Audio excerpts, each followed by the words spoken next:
আপোনালোকে মোক জীৱন শিল্পী বুলি কয় যদি প্ৰকৃততে মই জীৱন শিল্পী হওঁ তেন্তে হিয়া ৰাইজৰ সৃজনী শক্তিত হিয়া ভগৱানৰ কৰুণাত নহয় প্ৰশান্ত মহাসাগৰৰ তলত ডুব মাৰি অসংখ্য শামুক বুটলি আনিব পৰা দুঃসাহসিক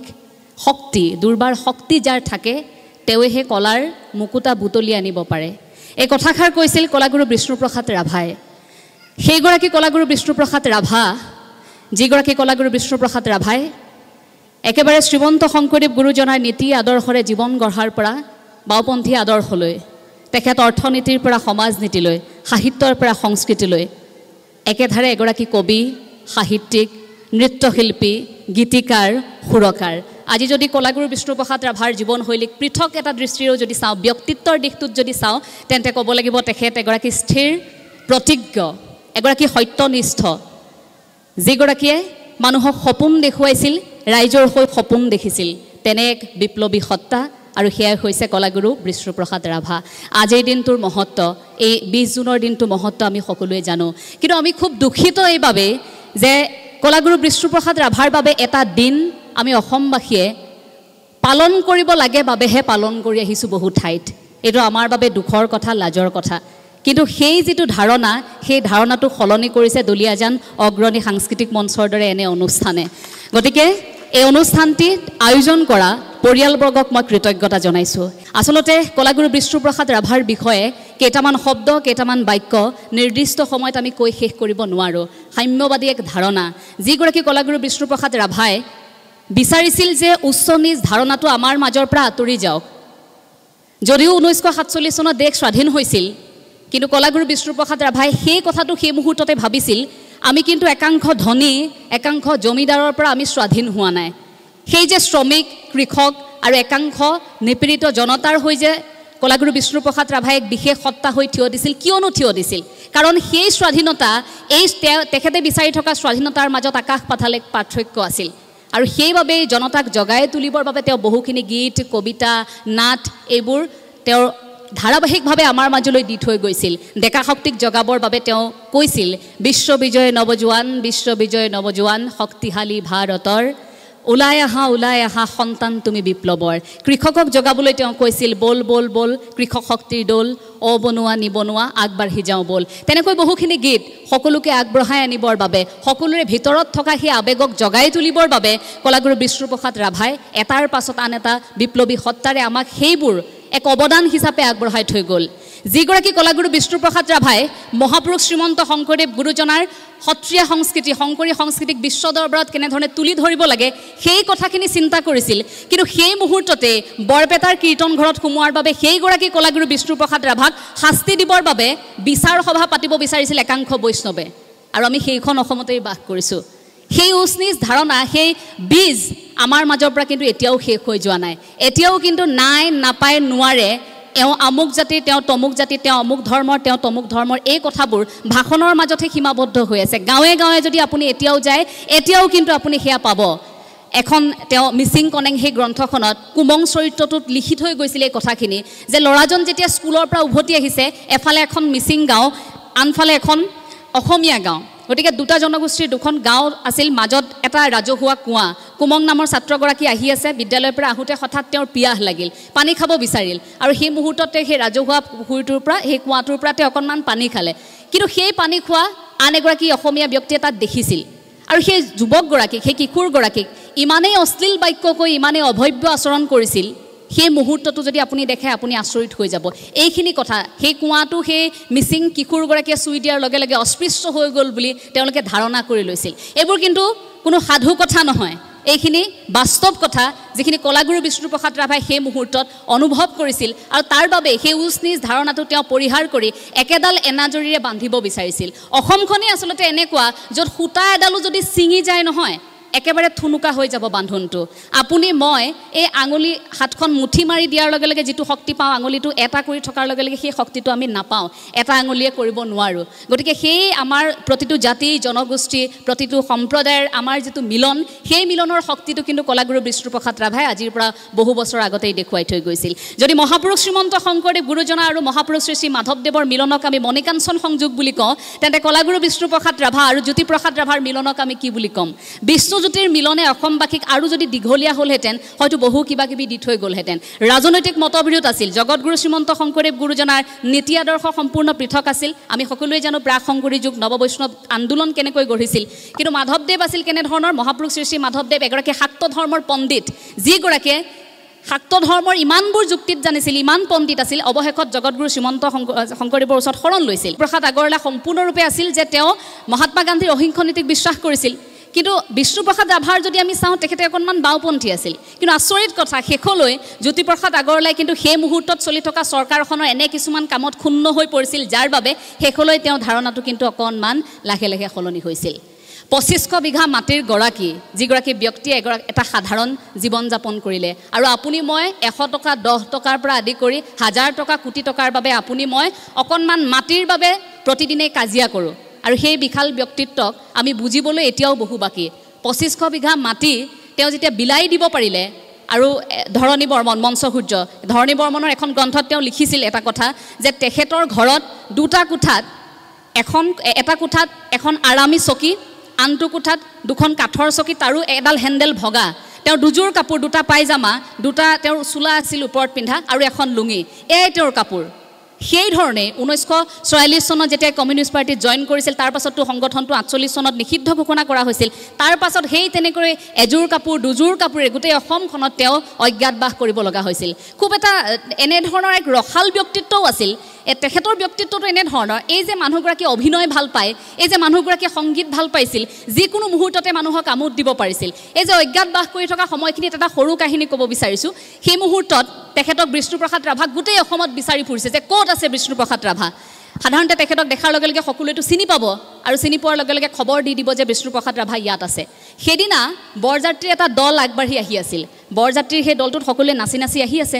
আনফালৰ পৰা বিষ্ণুপ্ৰসাদ ৰাভা আৰু লগৰীয়া কেইজনমান সতীৰ্থ সেই কমিউনিষ্ট পাৰ্টিৰ সেই মুহূৰ্তত তেওঁলোক আগবাঢ়ি গৈ আছিল আৰু তাৰ পাছত হঠাৎ যেতিয়া গম পালে বিষ্ণুপ্ৰসাদ ৰাভাই যে সেইখিনি ঠাইত হয়তো পুলিচ যিকোনো মুহূৰ্তত অহাৰ সম্ভাৱনা আছে এতিয়া কি কৰিব পথ এটাই যাবতো নোৱাৰে সেইখিনি মুহূৰ্তত কলাগুৰু বিষ্ণুপ্ৰসাদ ৰাভাই কি কৰিছিল জানেনে এই যে বৰযাত্ৰীৰ দলটোত অহা এগৰাকী ব্যক্তি তেওঁ খুব তামোল খায় তেওঁৰ লগত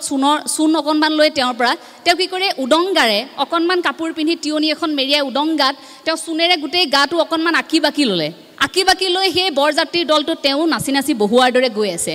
মানুহেতো ধৰিব নোৱাৰিলে তাৰ পাছত ভাবিছে যে বৰযাত্ৰীৰ দলটোৰ লগতে আহিছে এনেধৰণৰ উপস্থিত বুদ্ধিও আছিল কাৰণ অজ্ঞাতবাস খাটি থকাৰ সময়খিনিত তেওঁ এনেকুৱাও কৰিছিল কাৰোবাৰ ঘৰত সোমাই সেই মানুহ ঘৰতে অকণমান সময়ৰ বাবে গাত চেলেংখন লৈ এগৰাকী বুঢ়া মানুহৰ অভিনয় কৰি দিছিল কোন বিষ্ণুপ্ৰসাদ ৰাভা মই চিনি নাপাওঁ নহয় অহা নাই বোপাই ইয়ালৈ এনেকৈ পুলিচক উভতাই পঠিয়াইছিল সেইগৰাকীয়ে কলাগুৰু বিষ্ণুপ্ৰসাদ ৰাভা যাৰ সত্তাক কেৱল অসমবাসী একাংশ লোকে কেৱল মাত্ৰ শিল্পী বুলি ক'ব বিচাৰে নাজানো কিয়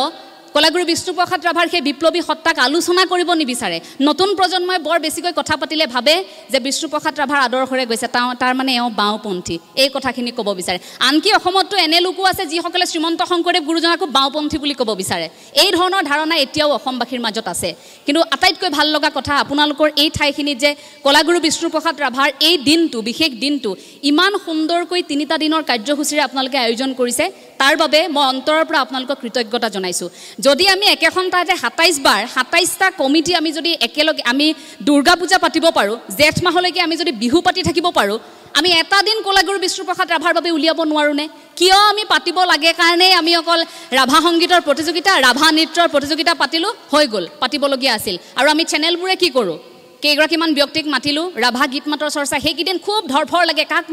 মাতিম কোনে ক'ব ৰাভাৰ বিষয়ে ৰাভা সংগীত গাব পৰা আৰু এতিয়াতো তথাকথিত যিসকলে নামী দামী ছিংগাৰ আছে যিসকল অসমত তেওঁলোকে আকৌ ৰাভা সংগীত এটা গাবলৈ দিলে নাক মুখ কুচাই ভয় কৰে গাব নোৱাৰে আকৌ ভূপেন্দ্ৰ সংগীত এটা গাব দিলে নোৱাৰে কিন্তু বেলেগ ধৰণৰ গীত এটা হওক এটা দুখাৰী নিজে গাব বাকী দুখাৰী মাইক্ৰফোনটো একেলগে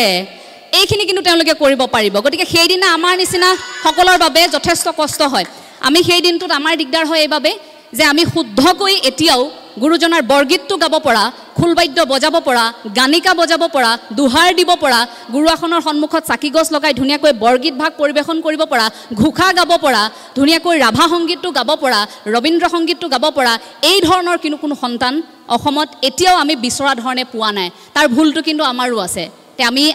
আনৰ কথাখিনিতো কৈ থাকিলে নহ'ব, ভুলখিনি আমাৰ আছে। এনেধৰণে অনুষ্ঠানবোৰ পাতিব লাগিব। ইয়াত এতিয়া 3টা দিনৰ কাৰ্যসূচী লোৱা হৈছে, ইমানবোৰ অনুষ্ঠান পাতি থকা হৈছে, ইমানবোৰ প্ৰতিযোগিতা পতা হৈছে। কেৱল ৰাভা দিৱস মানে, বিষ্ণু ৰাভা দিৱস মানে অকল কেৱল মাত্ৰ বিষ্ণুপ্ৰসাদ ৰাভাৰ সংগীতৰ প্ৰতিযোগিতা নহয়, কিন্তু আলোচনা কৰিব লাগে বিষ্ণুপ্ৰসাদ ৰাভাৰ বিশাল ব্যক্তিত্বক। মই সেই ধাৰণাটো অসমত আহক, সেই কথাখিনি কিন্তু মনে প্ৰাণে বিচাৰোঁ। এগৰাকী অসমীয়া জীয়ৰী হিচাপে অন্ততঃ সেই কথাখিনি বিচাৰোঁ। কাৰণ যিগৰাকী ব্যক্তিয়ে মহাপুৰুষ শ্ৰীমন্ত শংকৰদেৱ গুৰুজনা নহ'লে এই অসম ভূমি জহি খহি যাব বুলি কৈ থৈ গৈছিল, সেই ব্যক্তিগৰাকীও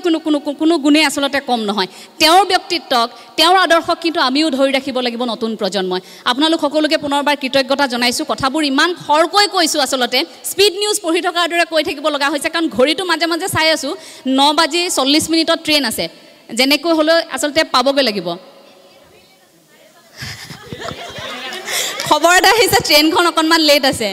সেইটো বাৰু ভাল লগা কথা, আপোনালোকৰ মাজত অকণমান সময় বেছিকৈ থাকিবলৈ পাম। সেইটো 10:19 সেয়া এতিয়া কি ক'ম, অদৃশ্যজনকে ধন্যবাদ জনাইছোঁ আৰু আপোনালোকক ধন্যবাদ জনাইছোঁ যাতে অকণমান সময় আকৌ আপোনালোকৰ সৈতে থাকিবলৈ পালোঁ, নহয় জানো? এইখিনিৰ বাবে নেদেখাগৰাকীৰ ওচৰত মই কৃতজ্ঞ। কলাগুৰু বিষ্ণুপ্ৰসাদ ৰাভাৰ বিষয়ে আচলতে কৈ থাকিলেও শেষ নহয়। তেখেতে এটা কথা কৈছিল যে এই ধনী জমিদাৰ শ্ৰেণীটো, এই যে উচ্চ নিজ ধাৰণাটো, এই ধাৰণাখিনি ওফৰাই আচলতে আমি সাম্যবাদৰ এই ধাৰণাৰ সৃষ্টি কৰিব লাগে বুলি তেওঁ বাৰে বাৰে বহুখিনি গ্ৰন্থত, তেওঁ বহুখিনি কথা বতৰাত এই কথাবোৰ কৈ থৈ গৈছিল। আৰু এটা কথা আটাইতকৈ ভাল লগা দিশটো হ'ল যে কলাগুৰু বিষ্ণুপ্ৰসাদ ৰাভাই কেতিয়াও অকলে বিষ্ণুপ্ৰসাদ ৰাভা হ'ব বিচৰা নাছিল।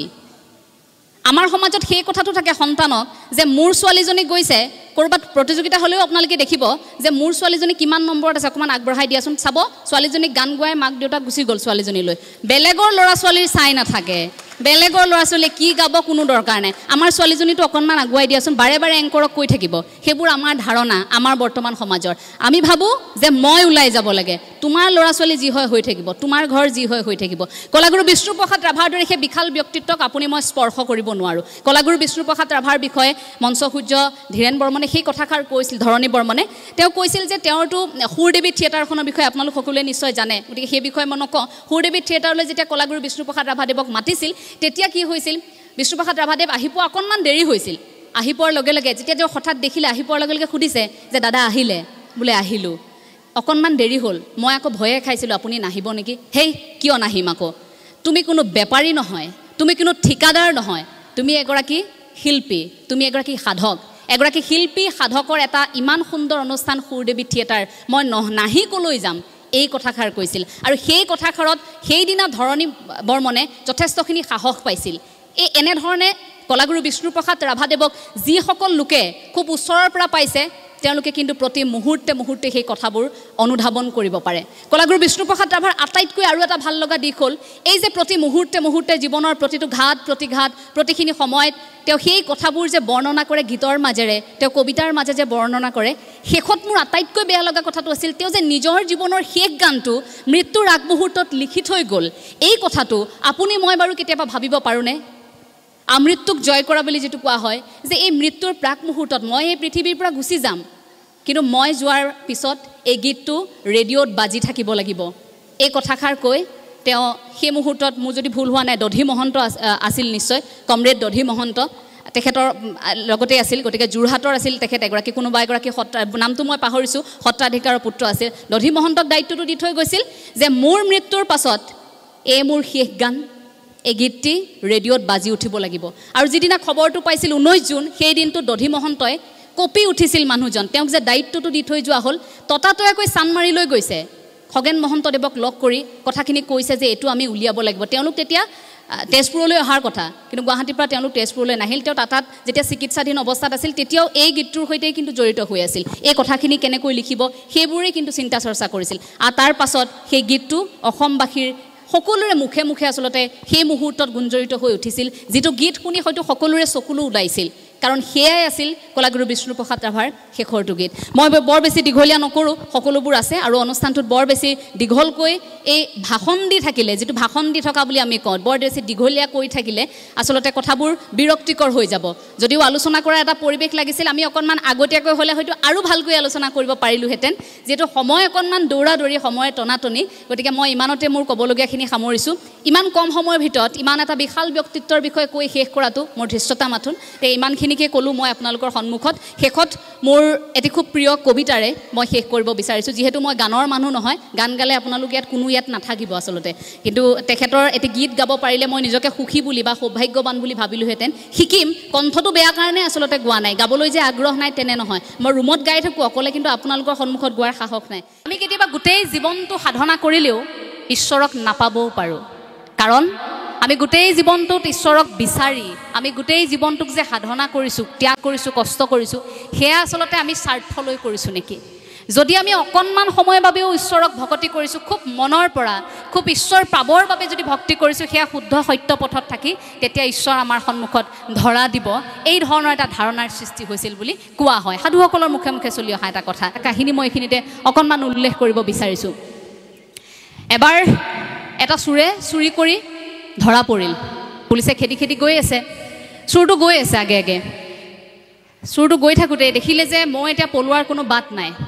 গৈ থকাৰ হেখিনিতে হে চুৰটো যিমানেই দৌৰিছে সিমানেই খেদি খেদি গৈ আছে চুৰটোক ধৰিবলৈ হেখিনিতে চুৰে দেখিলে যে ভাগৱত ব্যাখ্যাৰ এটা অনুষ্ঠান চলি আছে তো ভাগৱত ব্যাখ্যাৰ সেই অনুষ্ঠানটো যেতিয়া দেখিলে দেখাৰ লগে লগে চুৰটোৱে ভাবিলে যে ইয়াতটো সকলোৱে এতিয়া ভাগৱত ব্যাখ্যা শুনি আছে গতিকে এটা কাম কৰা যাওক যে মই ইয়াতে বহি অকনমান সময় ভাগৱত ব্যাখ্যা শুনাৰ অভিনয় কৰোঁ অকনমান সময় তাতে বহিলে কিন্তু সেইখিনি মুহূৰ্ততে চুৰটোৱে ইমান একাত্ম হৈ ভাগৱত ব্যাখ্যা শুনিলে কৃষ্ণৰ বৰ্ণনা দি আছিল সেই মুহূৰ্তত শ্যাম সুন্দৰৰ বৰ্ণনা দি আছিল ভাগৱত ব্যাখ্যা কৰা গৰাকীয়ে ব্যাখ্যাকাৰ গৰাকীয়ে যেতিয়া কৈছিল যে ভগৱান শ্ৰীকৃষ্ণ এনেধৰণে থাকে শিৰত সোণৰ কিৰীটি পিন্ধে কঁকালত তেনেধৰণে টঙানি থাকে সোণৰ আ অলংকাৰ থাকে ডিঙিত সোণৰ সকলোবোৰ সোণৰ থাকে খুব সুন্দৰ সুসজ্জিত শ্যামবৰণীয়া কুলীয়া কানাইৰ কথা কৈ আছিল গতিকে ভগৱান শ্ৰীকৃষ্ণৰ বৰ্ণনা দি থাকোঁতে সেই মুহূৰ্তত চুৰটোৱে শুনিলে তো চুৰটোৱে শুনি কি ভাবিলে সেই মুহূৰ্তত যে মইতো আজি 2 টকা চুৰ কৰিহে ধৰা পৰিবলৈ লৈছিলোঁ এই ভগৱান শ্ৰীকৃষ্ণই দেখোন বহুত অলংকাৰ পিন্ধি থাকে গতিকে এওঁক যদি কেতিয়াবা ক'ৰবাত লগ পাই যাওঁ তেতিয়াতো খুব ভাল হ'ব তেওঁ নিজে পিন্ধি থাকে ইমান অলংকাৰ তেওঁৰ ঘৰত কিমান বস্তু থাকিব পাৰে এই কথাটো তেতিয়া চুৰৰ মনত আহিলে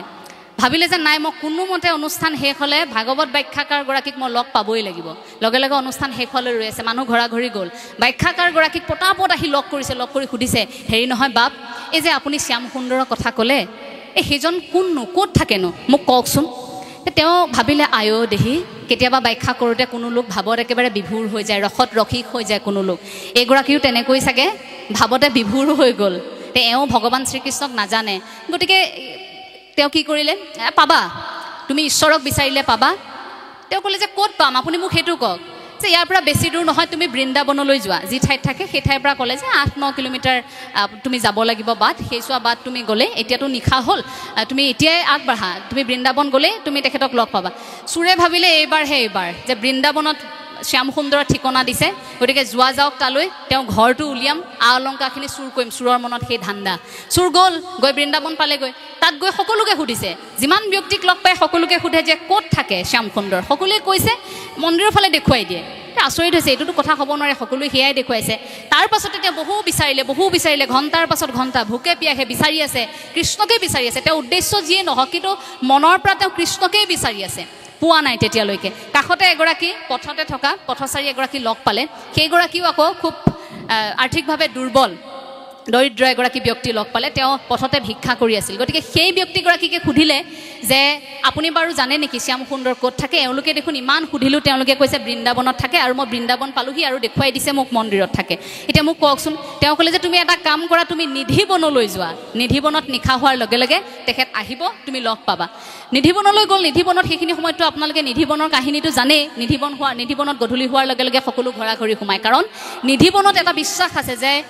ভগৱান শ্ৰীকৃষ্ণ আৰু ৰাধাৰ নিধিবনত প্ৰতিনিশা মিলন হয় আৰু সেই মিলন যদি কোনোবাই চাব বিচাৰে হয় তেওঁ মানসিকভাৱে বিকাৰগ্ৰস্ত হৈ পৰে নহয় তেওঁৰ মৃত্যু হয় এইটো কিন্তু বহু বিজ্ঞানীও ভাৰতবৰ্ষত চেষ্টা কৰিছিল কিন্তু কোনেও নোৱাৰিলে চাব নিধিবনৰ এয়া সত্যতা আছে নিধিবনৰ প্ৰতিজোপা তুলসী গছ নিশা হোৱাৰ লগে লগে এগৰাকী ৰাধা একগৰাকী গোপী হৈ পৰে গতিকে ৰাধাৰ সৈতে সেই মিলন থাকে পূজাৰীও বহুবাৰ কৰি চাইছে এনেকৈ সকলোবোৰ সজাই থয় দেখে ৰাতিপুৱালে সকলো বিশৃংখল হৈ থাকে গতিকে এটা বিশ্বাস কৰে যে ভগৱান শ্ৰীকৃষ্ণ প্ৰতিনিশা আহে বাৰু যি কি নহওক তেখেত গ'ল তালৈ চুৰটো গৈ তাতে যেতিয়া দেখা নাপালে শ্যাম সুন্দৰ বুলি চিঞৰিলে ইমানেই চিঞৰিলে যে ভগৱান শ্ৰীকৃষ্ণ সেই মুহূৰ্তত ভাবিলে তেওঁতো শুনি আছে যে এটা কথা তেখেতে অৰ্জুনক কৈ থৈ গৈছিল যে অৰ্জুন মোক যিগৰাকী ব্যক্তিয়ে যি ৰূপত কামনা কৰিব মই তেখেতৰ সন্মুখত সেই ৰূপতেই ধৰা দিম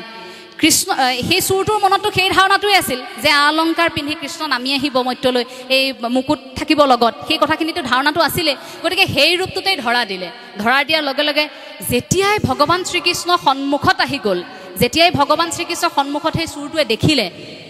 চুৰটোৱে যে ভাবি আহিছিল ইমান দেৰি মই ইমান ধন সোণ চুৰ কৰিব পাৰিম তেওঁ ঘৰৰ পৰা গোটেইখিনি অলংকাৰ চুৰ কৰিব পাৰিম নিমিষতে চকুৰ পলকতে সেয়া শেষ হৈ গ'ল যেনেকৈ আন্ধাৰ কোঠালি এটাত আমি যেতিয়া চাকি লগাই দিওঁ বা লাইটটো আমি যেতিয়া অন কৰি দিওঁ সেই সময়খিনিত আন্ধাৰ চাকি লগাই দিয়াৰ লগে লগে হঠাৎ আন্ধাৰবোৰ গুচি পোহৰ হৈ যায় ঠিক তেনেকুৱা হ'ল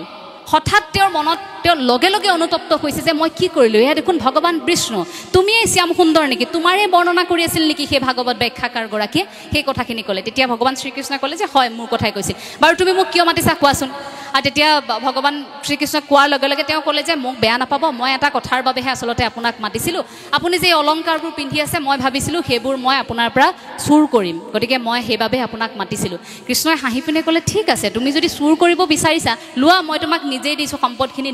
দিয়াৰ পাছত তেওঁ চুৰটোৱে তেতিয়া উত্তৰ দিছে যে প্ৰভু এয়া ভুল আৰু মই দুনাই নকৰোঁ মই আৰু তোমাৰ পৰা এয়া সম্পদ ল'ব নোৱাৰোঁ মই চুৰ কৰিব নোৱাৰোঁ আজিৰ পৰাই মই এয়া ত্যাগ কৰিছোঁ মই তোমাৰ যি ঐশ্বৰিক শক্তি সেয়া মই স্বীকাৰ কৰিছোঁ তোমাক মই ভক্তিবাদৰ ধাৰণাৰে গ্ৰহণ কৰিছোঁ তোমাৰ পৰা মই এই অলংকাৰখিনি ল'ব নোৱাৰোঁ লগে লগে গুচি আহিল তাৰ পৰা এই যে ঈশ্বৰ দৰ্শন হ'ল চুৰৰ আহি লগে লগে ভাগৱত ব্যাখ্যাকাৰক ধন্যবাদ দিবলৈ বিচাৰি ফুৰিছে ভাগৱত ব্যাখ্যাকাৰক সেইদিনা একেধৰণে তেওঁ ভাগৱত ব্যাখ্যা কৰি আছে ভাগৱত ব্যাখ্যাকাৰগৰাকীক আহি ধন্যবাদ দিলে যে মই ভগৱানক দেখিলোঁ নহয় তেওঁ এতিয়া বিশ্বাস নকৰে মই ইমান দিন ভাগৱত ব্যাখ্যা কৰি আছোঁ ইয়াত ৰাতিয়ে দিনে মই আজিলৈকে ভগৱান শ্ৰীকৃষ্ণক দেখা নাই চুৰটোৱে গৈ আকৌ ভগৱান শ্ৰীকৃষ্ণক লগ কৰি আহিছে কথাটো তেনেকুৱা হ'ল বিশ্বাস নকৰে এতিয়া তেওঁ সৈমান কৰাব লাগে আকৌ চুৰটোৰ সেই পাল পৰিল যে আকৌ তেওঁ নিজৰ মনস্তত্বক স্থিৰ কৰিব লাগিব আকৌ সেই চুৰটোৱে ঈশ্বৰক খাটিব লাগিব ক'ব লাগিব যে প্ৰভু ঈশ্বৰ তুমি আহা মই সংকটত পৰিছোঁ এওঁ নহ'লে বিশ্বাস নকৰে এই ধৰণৰ এটা পৰিস্থিতি হ'ল আৰু অৱশেষত উপায় নাপায় নিজকে তেওঁ যে ভগৱান শ্ৰীকৃষ্ণ দৰ্শন কৰি আহিছে এই কথাটোৰ বাবে আকৌ ধ্যানস্থ হ'ল আকৌ তেওঁ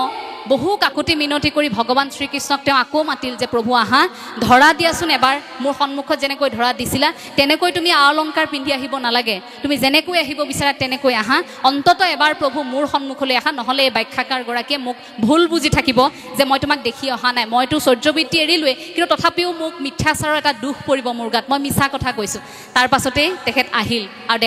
লগে লগে ভাগৱত ব্যাখ্যাকাৰগৰাকীয়ে দেখিলে ভগৱান শ্ৰীকৃষ্ণ দৰ্শন হ'ল সেই কথাটোৰ পাছতেই ব্যাখ্যাকাৰগৰাকীয়ে সেইদিনা লগে লগে সেই মুহূৰ্তত সেই কথাষাৰ কৈছে যে আমি কেতিয়াবা গোটেই জীৱনটো সাধনা কৰিলেও ঈশ্বৰক নাপাবও পাৰোঁ কাৰণ আমি গোটেই জীৱনটোত ঈশ্বৰক বিচাৰি আমি গোটেই জীৱনটোক যে সাধনা কৰিছোঁ ত্যাগ কৰিছোঁ কষ্ট কৰিছোঁ সেয়া আচলতে আমি স্বাৰ্থলৈ কৰিছোঁ নেকি যদি আমি অকণমান সময়ৰ বাবেও ঈশ্বৰক ভক্তি কৰিছোঁ খুব মনৰ পৰা খুব ঈশ্বৰ পাবৰ বাবে যদি ভক্তি কৰিছোঁ সেয়া শুদ্ধ সত্য পথত থাকি তেতিয়া ঈশ্বৰ আমাৰ সন্মুখত ধৰা দিব এই ধৰণৰ এটা ধাৰণাৰ সৃষ্টি হৈছিল বুলি কোৱা হয় সাধুসকলৰ মুখে মুখে চলি অহা এটা কথা